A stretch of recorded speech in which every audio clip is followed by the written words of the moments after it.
కొత్త బిజినెస్ కోసం ఆలోచిస్తున్నారా? ఈజ్ ఆన్ డిస్ట్రిబ్యూషన్ కోసం కాల్ చేయండి 9154729854. కోర్టుకు టైం అవుతూ ఉంది. నీ కేసు ఏమిటో త్వరగా వివరించు నాయన. మా నాన్నండి, ఆయనకి 2 భార్యలండి. నేను పెద్ద భార్య కొడుకునండి. మా అమ్మగారు పోయారండి. అయ్యో పాపం. ఇప్పుడండి మా నాన్న తన 2వ భార్య కొడుక్కి ఆస్తి అంతా రాసేద్దాం అనుకుంటున్నాడు. ఏమండి అమ్మా ఒకసారిలో వస్తారు? వస్తానమ్మా. నిన్ను కాదు నన్ను. అవతల పనిలో ఉన్నాను. ఏమిటి ఇది? నిజమేనా అంట? ఏమిటి? నమ్మబుద్ధి కాలేదనుకోండి. అన్నయ్య గారు ఆ తులసిని వెంటేసుకుని ఊళ్ళమ్మడి తిరుగుతున్నారట. అంతవరకు నిజమే. అంతకు మించి నువ్వేమన్నా అబద్ధం. సరేనా?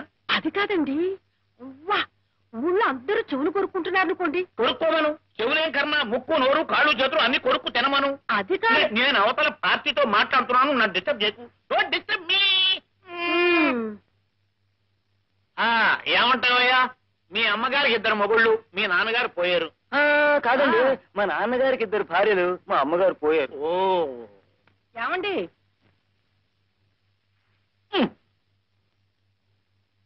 అబ్బా, ఏమిటి నీ గోళ? ఏమిటి నీ గోళ?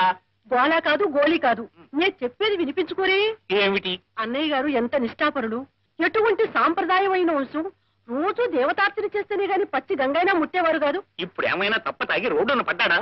ఒక అనాథకి ఆశ్రయం ఇచ్చాడు, అంతేనా?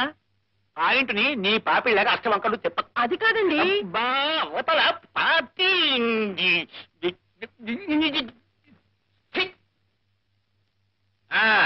ఏమిటయ్యా నువ్వు అనేది? నీకు 2 భార్యలు, మొదటి భార్య పోయింది. కాదండి, నేను పోయాను. నమస్కారం, వెళ్ళొస్తా. ఇది ఎవరు పోలేదు. రాదండి. వద్దండి బాబు, వద్దండి. అది కాదండి. అన్నయ్య గారు వారి పెద్దలు నిప్పు కడిగేంత ఆచారవంతులు కదా. మరి ఇన్నిలా వెళ్ళింది, పార్టీ బజార్కి వెళ్ళింది. నీ పాయింట్ ఏమిటి? తులసికి ఆయన ఆశ్రయం ఇచ్చాడు, అంతేనా? సంగీతం అంటే ఇద్దరికి ప్రాణం గనక ఆయన పని చేశాడు, తప్ప రేపొద్దున ఏదైనా ఒక ఆడ పార్టీ ఇక్కడికి వచ్చి నాతో కూర్చుని మాట్లాడుతూ ఉంటుంది. నిన్ను విడిచిపెట్టే చేసి ఆ పార్టీ వెంబడి నేను పోయినట్టేనా?